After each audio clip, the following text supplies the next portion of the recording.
Okay, I'm having a wonderful chat with American composer Barbara Harbach. We're going to be talking about her 2018 MSR Classics CD release, Music of Barbara Harbach, Orchestral Music, Volume 4. And you are prolific because I'm seeing in front of me already Volume 5, sort of some orchestral tone poems. Would that be fair enough to say? You know, Suite Luther, Arabesque Noir, and so on the number Oh, 5? yes, Yeah. absolutely. Yes, thank Also, you. these recordings in the number 4 volume, which we're going to talk about today. Your Symphony Number 11. Yes, everybody. Symphony Number 11, Yes. Retourne, and we'll discuss Yeah. that based on the Willa Cather. I don't know why I can't pronounce her name now. Willa Cather novel, O Pioneers.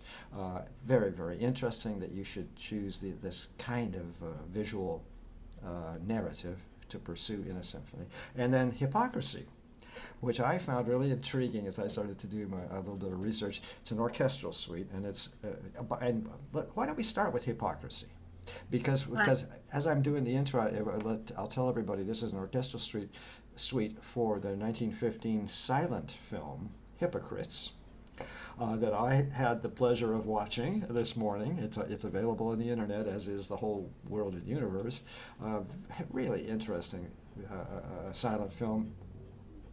And has your suite ever been performed with the silent film there? Let's just start there. How did this thing begin and get going, and why Hypocrites? When did you see that silent film? Yeah. I'll just back up a little bit. This Sure. is the sixth film that I've set music to, and I'm kind of interested in Wow. setting film contemporary music to silent films, and it brings in two different worlds. It brings in musicians, but it also brings in the film and the film aficionados. So I'm just looking forward to that kind of a thing. So that's how it started. I've done a lot with Alice Guy Blanchet and her films from the early 19s. And so I've enjoyed that. But then I found Lois Weber. And I'm really a profound advocate for American women, writers, poets, essayists, all directors. So I got into Lois Weber, and she was a phenomenal creative woman. In fact, she was one who was voted into the Academy of Directors in 1916, and she held that spot for years. And The very only, early. I mean, that's yes, a fluke yes, that a woman would have it been is. elected in Yeah, 1916 to the body. yeah. Amazing. And we've mentioned that this silent film is quite an epic. It's about 48 minutes long or something, as I recall. It's very long. Longest one I've done, and it has its challenges. But what I did was write, it has definite scenes. So what I did was choose music to go with the scenes, and rather not have it kind of Mickey Mouse it together where if there's a clap, I have to have a clap in the music. Mm. I go for the underlying ethos of the film, and it was divided into these scenes. And so I would write for each scene. By the way, you just exactly hit the nail on the head about what I was speaking to you off camera about. Here is this multi-movement, short movements, the gates of truth, conversations, deceptions, all identifying little scenes. I've seen the film, so I understand the gates of truth is one of the opening scenes, so on. But there are whatever, maybe about 12 little vignettes, if you will, musical vignettes. Help. What was my point? Was something about that this is a film that is set that way. But how? Oh, how? So how come? What? How come I should believe that your sounds that you created are in any way? I hope I'm playing not an evil devil's advocate, are in any way related with what you have told me is the storyline. How's that? Yes, that's true. I I I watched the film many times Mm. just to get that feel of it without any of the background music that comes with it. Which is horrible. Well, let's say it's a different genre Yeah, that's than generous. than what I was after. And so yeah, you do your work and you get into these characters that you see between you have a urban minister who has a congregation that sneers at him during his sermons on hypocrisy, and Hmm. then you have the old monk who goes back in the medieval times. And so it's kind of this like a duality of film going on. And a lot of my music, I use duality also in it. And juxtaposing perhaps melodies that you know, you wouldn't think go together, but they do become intertwined, and they do work together and build into some sort of a tension and release. And by the way, in the silent film Hypocrites, there's some very special camera effects for 1915. You know, the sinking of the Lusitania, everybody, 1915. And I'm speaking of the nymph, the naked Yes, woman, the scandal, I know. who is truth, right? It was, and it was truth, and people didn't want to see truth. You know, they don't want to recognize truth. And I think Gabriel, who was our monk back then, he actually pushed the issue. And then the saddest thing is, a mob killed him because he exposed the truth. I don't know if there's any analogies we can pull to that present day. Probably can, if you We tell the probably truth. can. And is this a real story? I wasn't sure. Was it a real story, or is this in the No, story of? it's in the It's in story. the story. And, you It's, know, in a way, what I'm thinking of is Help. You know, the famous high cardinal that's murdered in the murder in the cathedral. You know what I mean? In Britain, yes, maybe yes, yeah, something kind of like that. Oh, and also let's just to kind of round out the tale, since we were speaking of yeah, the tale. Gabriel is trying to let everyone know and ponder and think about their greed and their selfishness and their capitalism and all of that. Remember, everybody, it's 1915. The war is on. In a way, it's a very topical film, very interesting film, you know? yeah, very much. And Lois Weber went on to do social issues. I mean, many social things that had to do with women. She just didn't do this uh, kind of single film. So she was a very interesting character, kind of way ahead of her time in exposing the morals of the American people. And by the way, you said just a few minutes ago that this is your sixth silent film that you've written music for. What's the deal? What's going on? What happened? What started this? Oh, it started when I landed in St. Louis in about 2003. Met up with some film professors, and we talked about it. And I got really interested in Alice Guy Blanchet, who was one of the real, I would say, forerunners of film in period, not even just male, female, but period. And I did one that called Making an American Citizen. And she was French, and she came over here and started her own movie company in the United States. But this Making an American Citizen was about marital abuse. Now this is that was 1911. That's something about there. I'm not quite sure about that. But it was a couple comes from the old country, put that in quotes, and they come across on a ship, and it opens with her pulling him in a cart up a hill. And she's doing all of those kind of things. And he pokes her with his cane. He does all these things, but she is kind of rescued each time. And finally she sends him to jail. And he goes and he comes back, this changed man. And he's, you know, the perfect husband. But there's one thing: when she serves him his dinner, he looks at her with such a way that, you know, he has not changed. And that's Oh, ends. wow. Yeah. Hey, you know, I know these films silent films in general have languished until recent years. I have myself been to a silent film festival with a little, Oh, you know, with the organ, yes, you know, with a Wurlitzer yes, organ here in Santa Barbara, and it's marvelous art films. We underestimate how yes. serious these films were. Well, that's Hypocrites, Hypocrisy, your piece, Orchestral Suite. Again, in tribute and oh, did you answer the question? Has it ever been then performed behind an orchestra or anything like that? Let me put it this way: not yet. Yeah, there you Hoping. go. Always onward, onward. Exactly. Well, Always hope. You that'll know, be fun. composer, always hopeful. Yeah, exactly. All of us in the arts, very always hopeful. Okay. Well, now I want to talk. Let's now turn back to the Symphony Number 11. What is going on, or are you just a compulsive cranker-outer?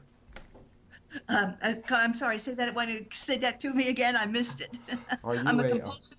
are you a are you a compulsive? I'm joking. I hope you understand. I mean, in other words, Symphony Number 11 is a huge monumental thing. Are you Yes. what I'm getting at is, do you just pop them out? Or are you compulsive? I think both, Okay. both of them. And you know, the big thing is when I hit symphony number 8, then 9, and then 10, and you know what 10 is with all of the composers. Yeah. I decided I Stairgate? had to get past, yeah, I had to get past that. So I wrote Interesting. 11. So I Interesting. wanted to make sure. And it's home free from here on out with your model being at least Mozart, at least to 41, 42, huh?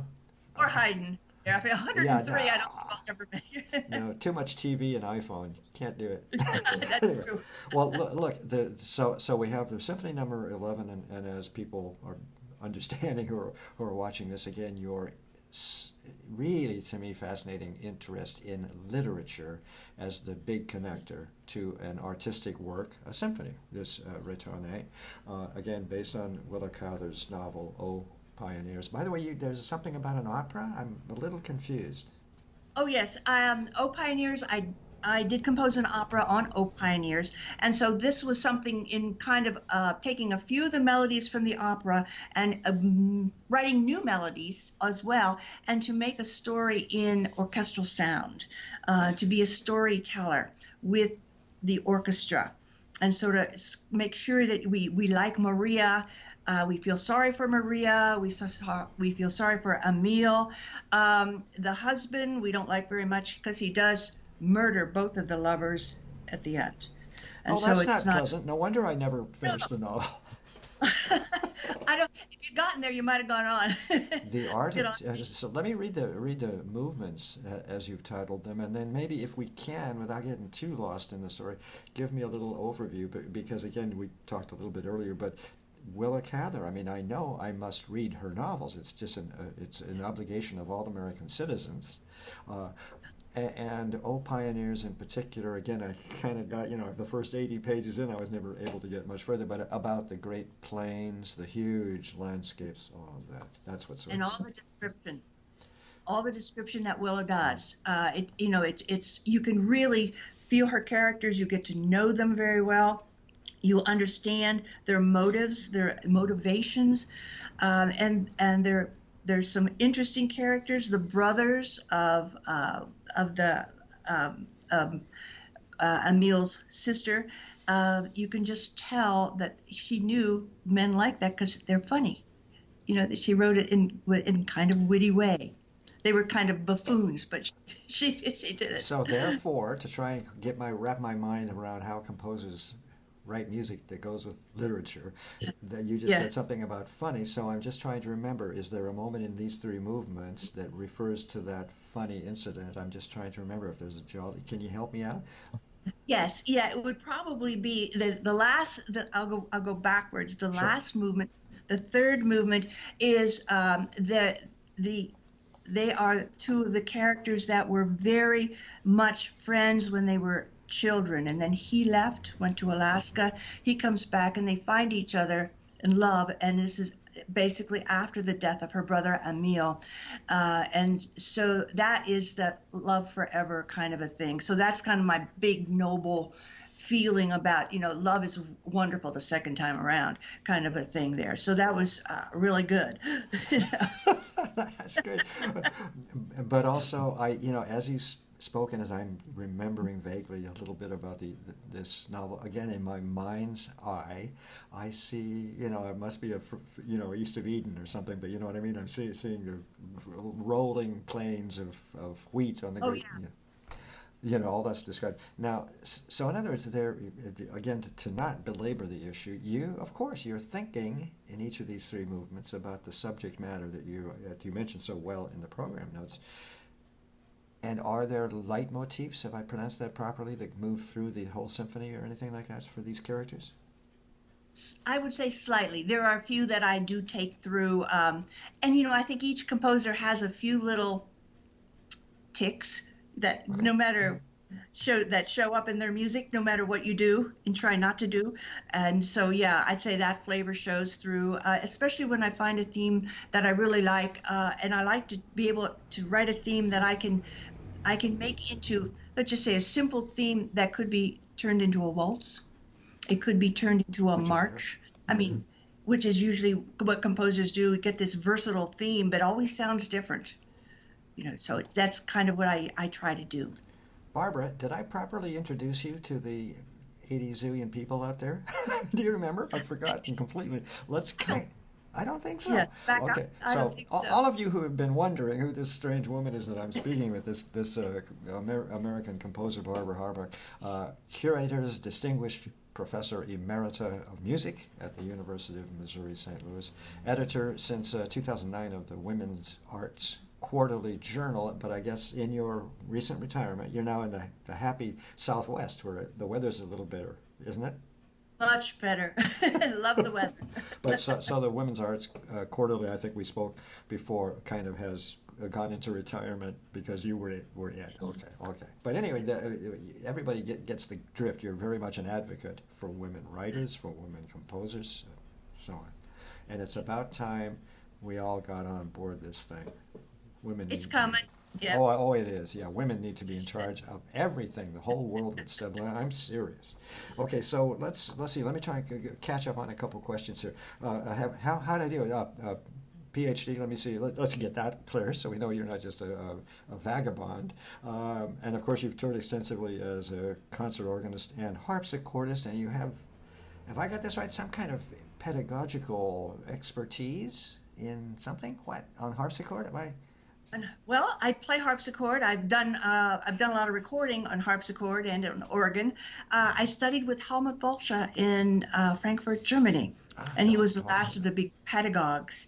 And as he said, he can chase his lineage back to Bach. Now I don't know whether it was a little hyperbole or not, but I like Second cousin on the fourth farm Yeah. to the left. I mean, it's okay. And again, masters from Yale, BA Pennsylvania State University, Musikhochschule, Konzertdiplom. Oh, I hope I got that right.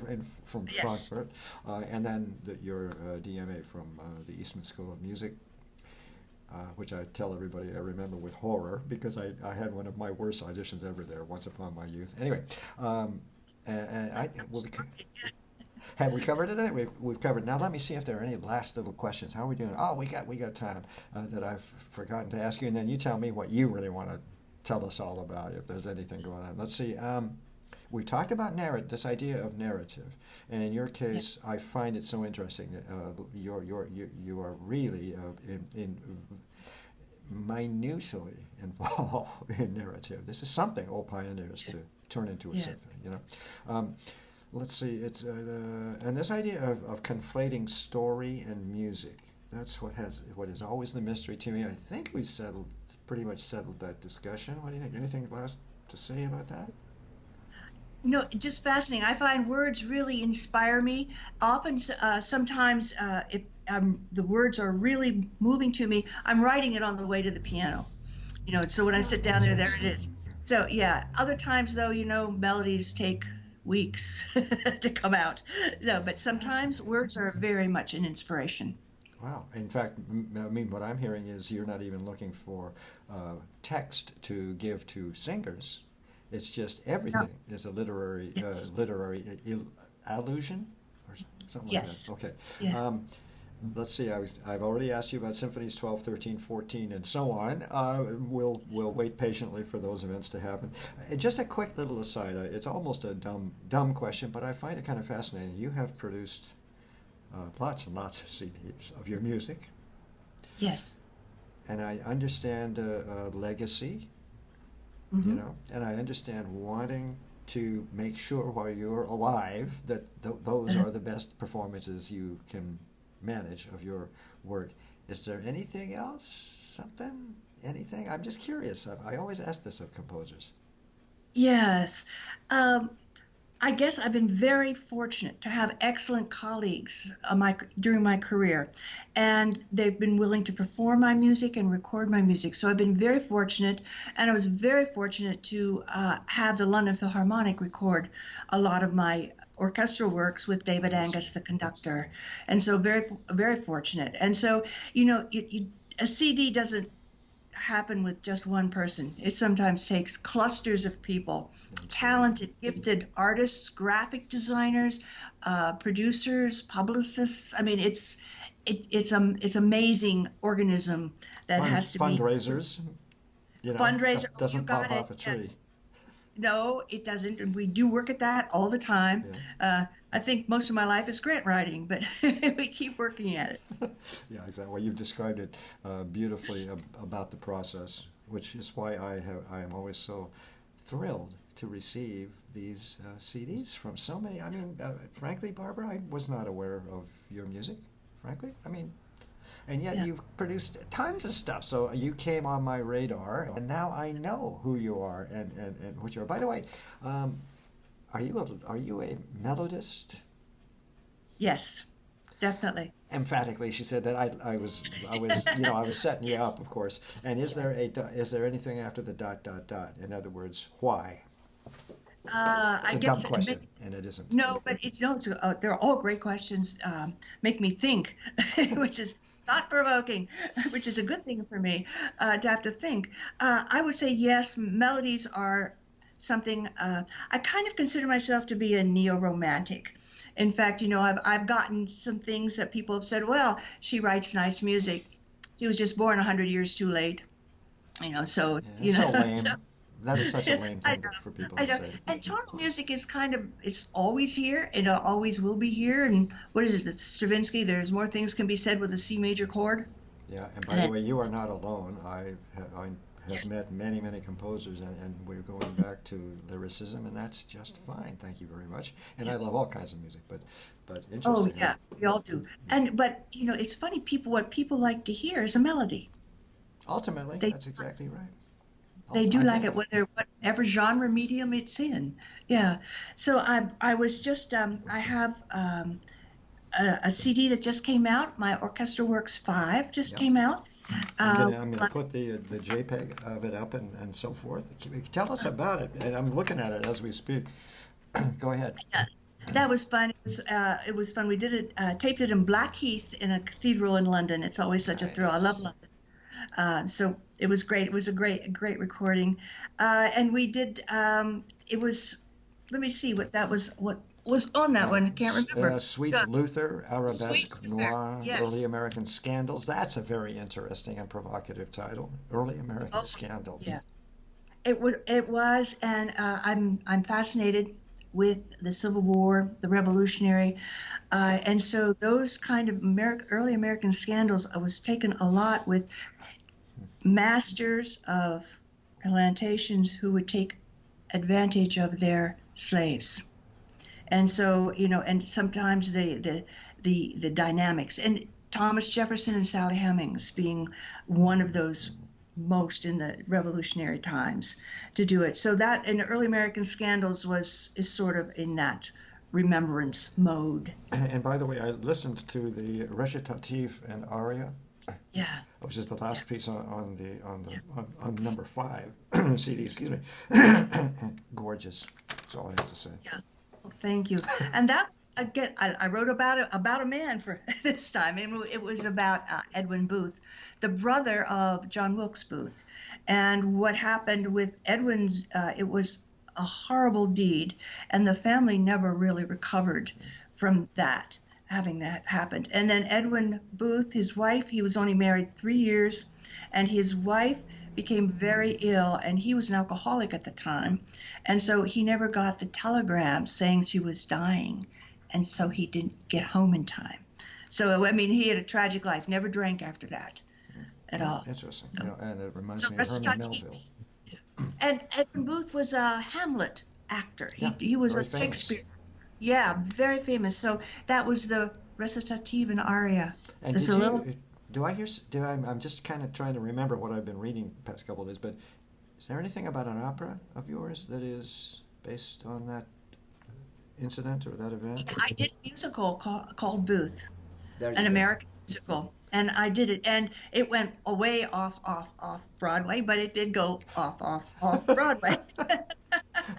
So that was a lot of fun, and so it really was about Edwin Booth, and John Wilkes was there because of what he did, but it was just the family. What happened to the family devastated the family. Yeah, the repercussions, or Dr. Yeah, Mudd's family yeah, and right. reputation and everything else. Yeah.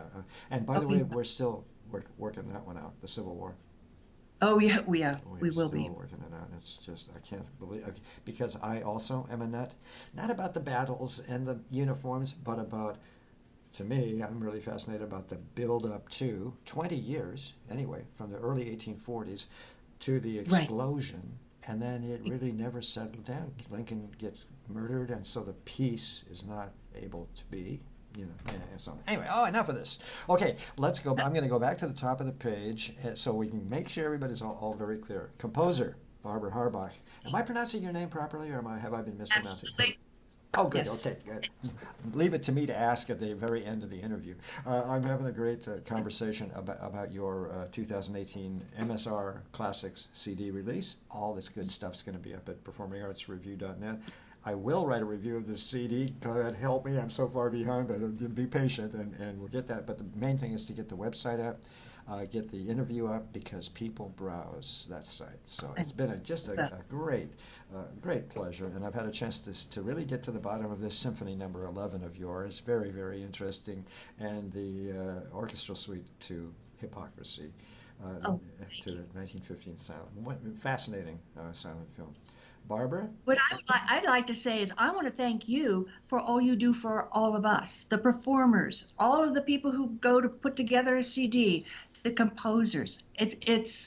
We need it, and thank you Yeah. for doing that. Well, it's obviously it's a great pleasure, but it's also a great service, and to all of us, remember me, I'm one of you, I but know, I know. even if retired, okay, still never Yeah, stops. But the point is, you can imagine, as I said in a recent, to the recent compliment to that same effect, it's just like it's been a miracle for me. I'm hearing music and meeting people I've never known before, I've never seen before, I've never heard before. So I've benefited tremendously from this experience. So anyway, many thanks for the compliment. that's great. Okay. That's great. All right. Well, have a good time in New Mexico, right? Yes, New Mexico. Yes, Southwest New Mexico. Yeah. Yum yum. Have a good time. Now that you're out here in the civilized world of non-humidity. Oh, it's nice. Yeah, it is nice. Anyway, Barbara, thanks much. We'll see you. Thank you. Bye Have bye. a great night. Bye Thanks. bye. Bye bye.